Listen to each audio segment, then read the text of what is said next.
Okay, so next up we have Rutger Van Huber with his original piece, Big Man, Little Pants. Yeah, Rutger!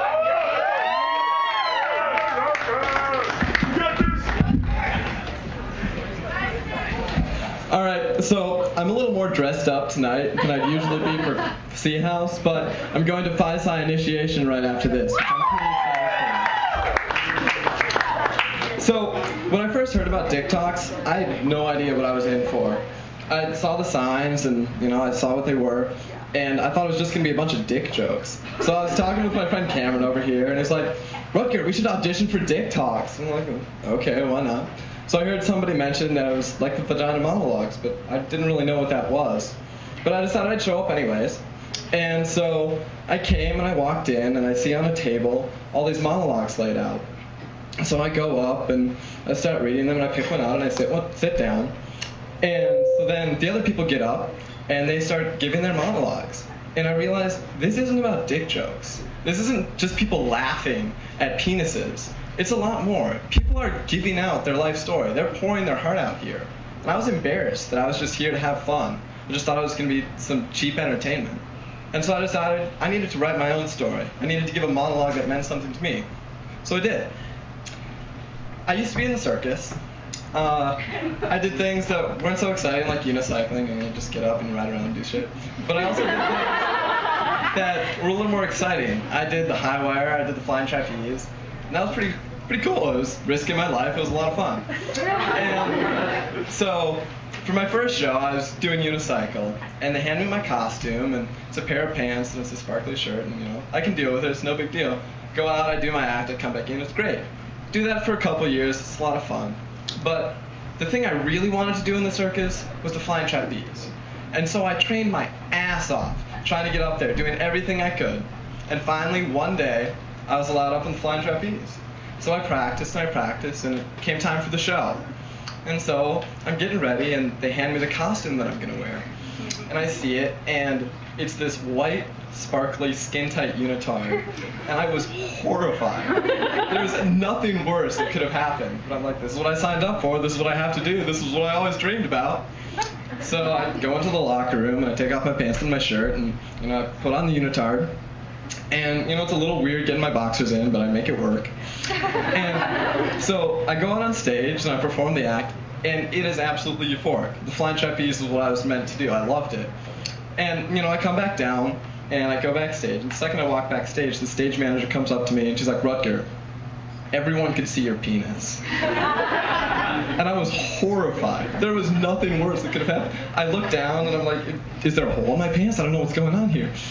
And so I start walking back to the locker room, and another middle-aged woman who's a volunteer came up to me, and she's like, Rutger, we need to talk about your costume malfunction out there. I still had no idea what was happening, but I keep walking to the locker room, walk in, look in the mirror, and I look down, and I see, because of the skin-tight pants, 2 balls and a little limp penis right there. Mortified. An audience of 1,000+ people had just seen my penis. They'd seen my dick, and there was nothing I could have done about it. And so, I put on my street clothes and I walked backstage. And another host of middle-aged women who were volunteers had to come up to me and they talked to me about the special type of underwear that I needed to go purchase. So I wasn't done. I had to go, and I had to drive with my mother to the dance store, and we had to pick out the underwear and figure out the right size. And for those of you that don't know, it's a dance belt, which is essentially a man-thong. And some people are comfortable wearing man-thongs, but putting one on for the first time as a prepubescent boy is a little interesting.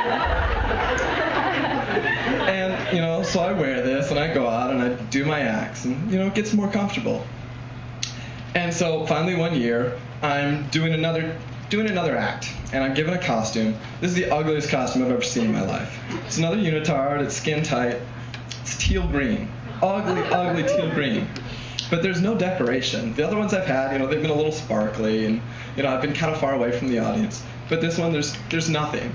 And I'm doing tricks where, I'm sticking my arms and legs out like this. The only thing you can see is little rippling abs and a nice bulge right there. And I learned that I'm not that upset by it anymore. It's not that big a deal. Because, you learn what to do with it. You know, most guys, they think with a dance belt, you tuck it down for some reason. I'm not sure why they do it. You know, stick it between the legs. That's not what you do. What you gotta do is you gotta take it and you gotta pull it up, right? And organize it in such a fashion that you have a nice teardrop. That's the way to go. It looks the best out there. I only put a sock in my pants for one show. Only once. And so I realized it's not that big a deal anymore. I go out on stage and I perform and people see my dick, but it's not that big a deal. It gets to the point where, so it's Spirit Week in high school and I'm a senior, and it's Jersey Day. And I decide that circus was my sport, so my jersey was a circus costume. So I decide to wear a skin-tight costume, and I forget to put on the dance belt, and instead I put on compression shorts, which, you know, they do the job sometimes, but really not in this situation. And so, you know, I go into school and I'm walking around and I don't realize what's happening until the assistant principal comes up to me, which is like, that is inappropriate for school. And I was like, what? No, it isn't. It's just fine. I'm just wearing skin tight. You know, I'm all covered up. And, you know, she takes me into her office and she gives me a lecture. I'm like, no, if girls can wear tight clothing, so can guys. I don't understand what's wrong. But, you know, eventually someone takes a picture of me and they post it on Facebook. And the next day I look at it and I realize very clearly outlined are Lance and the twins. And I'm like, oh well. But I didn't care anymore. There's still a picture of me tagged on Facebook where you can very evidently see my penis and balls. But it's not a big deal because I was used to it. And like, you know, I was always a scrawny kid. Up till now, I've bulked out a little bit. But back then, I was tiny. I was littler than my partners. You know, the girls always had muscle mass on me. And, you know, it was weird. I was insecure about it. I was always the smallest guy. All my partners were bigger than me. All my teammates were. But over the years, when I had to show my dick that much, I realized that it didn't matter that much what my body looked like. Because I was okay with it. I was comfortable with it. And now it's not that much of an issue, but it was then. And like now when I came here, and it's time for a bell run, I did it stone cold sober with all my friends around, and I didn't care. It was fun. It was great. And so, when I came to Dick Talks, I had to think of this story. And what I realized is that this circus is what made me comfortable. It's what made me who I am. It's what made me comfortable with myself. And so thank you, Dick Talks, for making me realize that and realize more about me. Thank you very much.